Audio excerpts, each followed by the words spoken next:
ଦିଦି ଭାରି ଶୋଷ ଲାଗିଲାଣି, ଗୋଟେ ଗ୍ଲାସ ପାଣି ଦେ ନା। ଆଚ୍ଛା ହଉ, ତୁ ଟିକେ ଅପେକ୍ଷା କର, ମୁଁ ଏବେ କଳସିରୁ ପାଣି ଆଣି ଦଉଛି।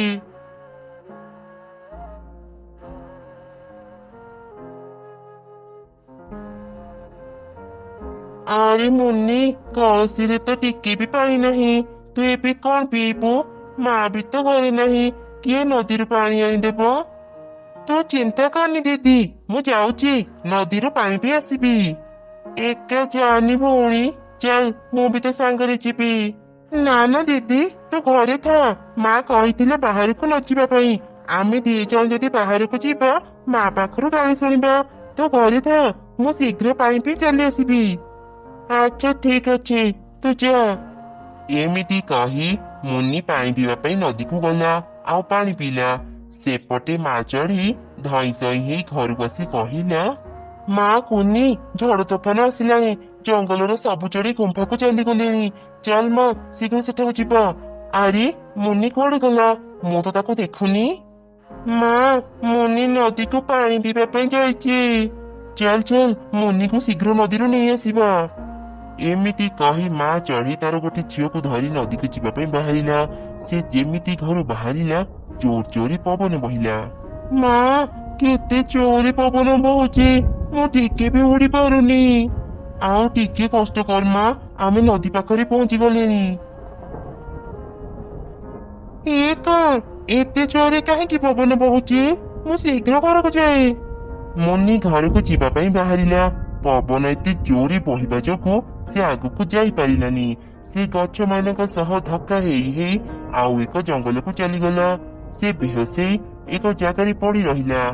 ସେପଟେ ମା ଚଢି ଆଉ ତାର ଝିଅ ନଦୀ କୂଳରେ ପହଞ୍ଚି ଚାରିଆଡେ ମୁନିକୁ ଖୋଜିଲେ। ମୁନି, କୋଉଠି ଅଛି ମୋ ଝିଅ? ତାର କିଛି ହେଇନି ତ? ମୁନି, ଏ ମୁନି, କୋଉଠି ଅଛୁ ଭଉଣୀ? ଆମେ ତତେ ନେବା ପାଇଁ ଆସିଛୁ, ଆମ ସାମ୍ନାକୁ ଆସ ଭଉଣୀ। ଠିକ ସେହି ସମୟରେ ମିଟୁ ସେଠାକୁ ଆସିଲା। ଆରେ ରିନୁ, ତୁ ତ ଝିଅକୁ ନେଇ ନଦୀ ପାଖରେ କଣ କରୁଛୁ? ଗୁମ୍ଫାକୁ ଏଯାଏଁ ଯାଇନୁ? ଦେଖୁଛୁ ତ କେତେ ଜୋରେ ପବନ ବହୁଛି। ଚାଲ ଚାଲ, ଶୀଘ୍ର ଗୁମ୍ଫାକୁ ଯିବା। ମିଟୁ ଭଉଣୀ, ମୋ ଝିଅ ମୁନି ହଜି ଯାଇଛି, ଦୟାକରି ତାକୁ ଟିକେ ଖୋଜି ଦିଅ ନା। ଏ ଝଡ ତୋଫାନରେ ମୁଁ ତ ଝିଅକୁ କୋଉଠି ଖୋଜିବି? ମୁଁ ଗୁମ୍ଫାକୁ ଯାଉଛି। ତୋର ଆଉ ଗୋଟେ ଝିଅର କିଛି କ୍ଷତି ହେବା ପୂର୍ବରୁ ତାକୁ ନେଇ ଶୀଘ୍ର ଗୁମ୍ଫାକୁ ଚାଲିଆ। ଏମିତି କହି ମିଟୁ ସେଠାରୁ ଚାଲିଗଲା। କୁନି ତା ମାକୁ କହିଲା, ମା, ଏ ଝଡ ତୋଫାନ ଟିକେ କମିଯାଉ, ତାପରେ ଆମେ ଭଉଣୀକୁ ଖୋଜିବା। ଚାଲ ମା, ଏବେ ଗୁମ୍ଫାକୁ ଯିବା। ମା ଚଢି ଆଉ କିଛି ନ କହି କୁନିକୁ ଧରି ଗୁମ୍ଫାକୁ ଗଲା। ଆରେ ମିଟୁ, ତୁ ଖାଇବା ଆଣି ଭଲ କରିଛୁ, ଭାରି ଭୋକ ଲାଗିଲାଣି, କିଛି ଖାଇବା ବାହାର କର। ସେଠି ଥିବା ସବୁ ଚଢି ଖାଇବା ଖାଇଲେ, କେବଳ ମା ଚଢି ଆଉ କୁନିକୁ ଛାଡି। ଆରେ ରିନୁ, ଯାହା ହେବାର ତ ହେଇଗଲା, ଆଉ କେତେ ସମୟ ଉପାସରେ ରହିବୁ? ତୋ ପାଇଁ କୁନି ବି ଯାଇ ଖାଇବା ଖାଇନି। ଚଢେଇ ଭଉଣୀ, ମୋ ଝିଅର ଏବେ କଣ ଅବସ୍ଥା ମୁଁ ଜାଣିନି, ଏ ଖାଇବା ମୋ ତଣ୍ଟିରେ ଯିବନି। କୁନି, ତୁ କାଇଁ ଉପାସରେ ରହିଛୁ? ତୁ କିଛି ଖାଇନେ। ଏମିତି ସେ ରାତି ବିତିଗଲା। ଝଡ ତୋଫାନ କମିଗଲା। କାଉ ବାହାରକୁ ଆସି ଦେଖିଲା ଆଉ ବର୍ଷା ନାହିଁ। ବର୍ଷା ପୁରାପୁରି ଛାଡି ଯାଇଛି। ଏବେ ଆମେ ସମସ୍ତେ ଘରକୁ ଯାଇପାରିବା। ଏଠି ରହି କିଛି ଲାଭ ନାହିଁ। ଚାଲ ସମସ୍ତେ ଏବେ ଘରକୁ ଯିବା।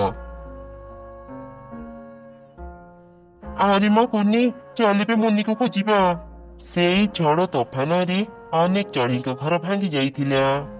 ଆରେ ଦେଖ, ଆମ ଘର ପୁରାପୁରି ଭାଙ୍ଗିନି, ଆମେ ଆରାମରେ ଆମ ଘରେ ରହିପାରିବା। ସେପଟେ ଦେଖ, ରିନୁର ଘର ପୁରାପୁରି ଭାଙ୍ଗି ଯାଇଛି। ସେପଟେ ତାର ଝିଅ ହଜି ଯାଇଛି, ଏପଟେ ତା ଘର ବି ଭାଙ୍ଗିଗଲା। ଯାହା ବି କୁହ, ସେ ରିନୁର କାନ୍ଦ କାନ୍ଦ ମୁହଁ ଦେଖିଲେ ନା ମତେ ଭାରି ଭଲ ଲାଗେ। ହଁ, ତୁ ଠିକ କହିଲୁ, ଭାରି ଥକା ଲାଗୁଛି। ଗୁମ୍ଫାରେ ରାତି ସାରା ଶୋଇ ହେଲାନି। ଚାଲ ଟିକେ ଆରାମ କରିବା। ମା ଚଢି ଚାରିଆଡେ ତା ଝିଅକୁ ଖୋଜୁଥିଲା, ହେଲେ ତାକୁ କୋଉଠି ବି ପାଇଲାନି। ଶେଷରେ ସେ ନିଜ ଭଙ୍ଗା ଘରକୁ ଚାଲି ଆସିଲା। ଏ କଣ ସର୍ବନାଶ ହେଇଯାଇଛି? ମୋ ଝିଅ କୋଉଠି ହଜି ଯାଇଛି, ମୁଁ ତାକୁ ପାଉନି। ଏପଟେ ମୋ ଘର ଭାଙ୍ଗିଗଲା। ମା, ଆଉ କାନ୍ଦନି, ଆମେ ବୋଧେ ଆଉ ମୁନିକୁ ପାଇବାନି। ଚାଲ ମା, ଆମ ଘରକୁ ସଜାଡିବା, ନହେଲେ ବର୍ଷା ହେଲେ ଆମେ କୋଉଠି ରହିବା? ହଁ ତୁ ଠିକ କହିଲୁ।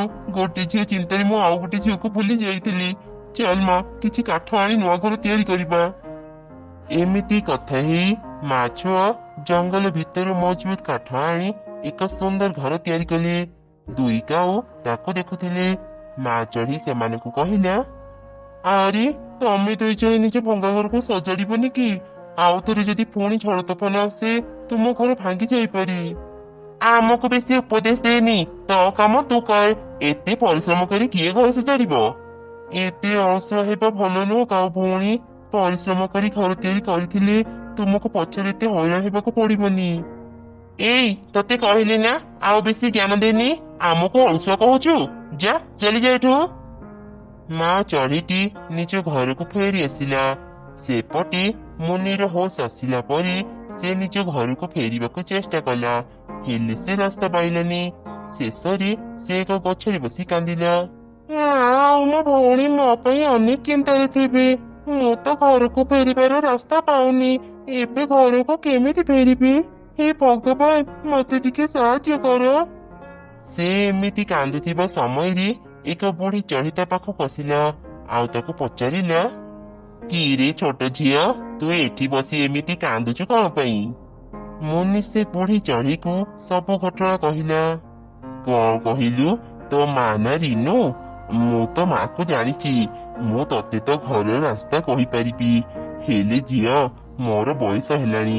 ମୁଁ ଏତେ ଦୂରକୁ ଉଡି ଯାଇପାରିବିନି। କିଛି କଥା ନାହିଁ ବୁଢୀ ମା, ତୁମେ ଖାଲି ମତେ ରାସ୍ତା କହିଦିଅ, ମୁଁ ଘରକୁ ଚାଲିଯିବି। ଆଚ୍ଛା ଠିକ ଅଛି, ଆସ ମୋ ସାଙ୍ଗରେ। ଏଇଠୁ ସିଧା ରାସ୍ତାରେ ଗଲେ ତୁ ତ ଜଙ୍ଗଲରେ ପହଞ୍ଚିଯିବୁ। ତୁମକୁ ବହୁତ ବହୁତ ଧନ୍ୟବାଦ ବୁଢୀ ମା। ଏବେ ମୁଁ ଯାଉଛି। ଏମିତି କହି ମୁନି ଉଡିଗଲା। ନିଜ ଜଙ୍ଗଲକୁ ପହଞ୍ଚିଲା ପରେ ସେ କାଉ ଆଉ ତାର ସ୍ତ୍ରୀକୁ ଦେଖିଲା। ଏଇ ତ କାଉ ଅଙ୍କଲ କାଉ ଆଣ୍ଟି ଏଇଠି ଅଛନ୍ତି। ମୁଁ ତାଙ୍କ ପାଖକୁ ଯାଇ ମୋ ମା କଥା ପଚାରେ। ମୁନି ଯେମିତି ତାଙ୍କ ପାଖକୁ ଗଲା ସେ ଶୁଣିଲା, ଆରେ ଦେଖ, ସେ ରିନୁ ଅଳ୍ପ ସମୟରେ ହିଁ କେତେ ସୁନ୍ଦର ଘର ତିଆରି କରିଦେଲା। ସେଦିନ ସେ ଆମକୁ ଅଳସୁଆ କହୁଥିଲା। ଚାଲ ଆଜି ଆମେ ତାକୁ ଉଚିତ ଶିକ୍ଷା ଦେବା। ଆମେ ରିନୁକୁ କହିବା ତା ସାନ ଝିଅ ଜଙ୍ଗଲ ବାହାରେ ଅଛି। ସେ ଯେତେବେଳେ ଜଙ୍ଗଲ ବାହାରକୁ ଯିବ ଆମେ ତା ଘରକୁ କବ୍ଜା କରିନେବା। ହଁ ତୁ ଠିକ କହିଛୁ, ଆଜି ସେ ଉଚିତ ଶିକ୍ଷା ପାଇବ। ଏମାନେ ଏସବୁ କଣ କହୁଛନ୍ତି? ସେ ଝଡ ତୋଫାନରେ ଆମ ଘର ଭାଙ୍ଗି ଯାଇଥିଲା, ଆଉ ମା କଷ୍ଟ କରି ଯୋଉ ଘର ବନେଇଛି ତାକୁ ଏମାନେ କବ୍ଜା କରିବାକୁ ଚାହୁଁଛନ୍ତି। ମୁଁ ଶୀଘ୍ର ମା ପାଖକୁ ଯାଇ ଏକଥା କୁହେ। ତାପରେ ମୁନି ଖୋଜି ଖୋଜି ତା ଘରକୁ ଚାଲିଗଲା। ତା ମା ଭଉଣୀ ତାକୁ ଦେଖି ଅନେକ ଖୁସି ହେଇଗଲେ। ମାରି ତୁ ଠିକ ଅଛୁ? ଭଗବାନଙ୍କୁ ବହୁତ ବହୁତ ଧନ୍ୟବାଦ। ତୁ ମୋ ପାଖକୁ ଫେରି ଆସିଲୁ। ମୁଁ ତତେ କେତେ ନ ଖୋଜିଛି। ଆସ ମା ଭିତରକୁ ଆସେ। ତୁ କିଛି ଖାଇଛୁ ନା ନାହିଁ? ଆଉ ଖାଇବୁ। ମା ଘର ବହୁତ ସୁନ୍ଦର ହେଇଛି। ଏଠାକୁ ଆସିବା ପୂର୍ବରୁ ମୁଁ କାଉ ମାନଙ୍କ ପାଖରୁ ଶୁଣିଲି। ଏମିତି ମୁନି ତା ମାକୁ ସବୁ ଘଟଣା କହିଲା। ଆଚ୍ଛା, ସେ ଦୁଷ୍ଟ କାଉମାନେ ତାହେଲେ ମୋ ଘର ନେବାକୁ ଚାହୁଁଛନ୍ତି। ଆସନ୍ତୁ ସେମାନେ, ମୁଁ ଆଜି ତାଙ୍କୁ ଛାଡିବିନି। କିଛି ସମୟ ପରେ କାଉମାନେ ଚଢେଇ ଘରେ ପହଞ୍ଚି କହିଲେ, ଆରେ ରିନୁ, ତୋ ସାନ ଝିଅର ଖବର ମିଳିଯାଇଛି। ସେ ଆର ଜଙ୍ଗଲରେ ଅଛି। ଯା ଶୀଘ୍ର ତାକୁ ନେଇ ଆସିବୁ। ମୋ ଝିଅ ମୋ ପାଖରେ ଅଛି। ତମେ ମାନେ କୋଉ ମତଲବ ନେଇ ଏଠାକୁ ଆସିଛ ମୁଁ ଭଲ ଭାବରେ ଜାଣିଛି। ଭଲରେ ଏଠାରୁ ଚାଲିଯାଅ, ନହେଲେ ତମ ଦେହରୁ ମୋ ମୁଣ୍ଡ ଅଲଗା କରିଦେବି। ଆରେ ବାପରେ, ଚାଲ ଚାଲ ଏଠୁ ପଳେଇବା। ଏ ଚଢେଇ ପାଗଳି ହେଇଯାଇଛି। ଏମିତି କହି କାଉମାନେ ଭୟରେ ଶୀଘ୍ର ସେ ଜାଗା ଛାଡି ଚାଲିଗଲେ। ମା ଚଢେଇ ଖୁସିରେ ତା ଦୁଇ ଛୁଆଙ୍କ ସହ ନିଜ ଘରେ ରହିଲା। ଭଉଣୀ, ତତେ ଭାରି କଷ୍ଟ ହେଉଛି ନା? ତୁ ମନ ଦୁଃଖ କରନି। ଦିନେ ଦିନେ ଆମର ସବୁ ଦୁଃଖ ଦୂର ହେଇଯିବ। ସେଇ ଛୋଟ ବେଳୁ ମୁଁ ଏକଥା ଶୁଣି ଆସୁଛି, ହେଲେ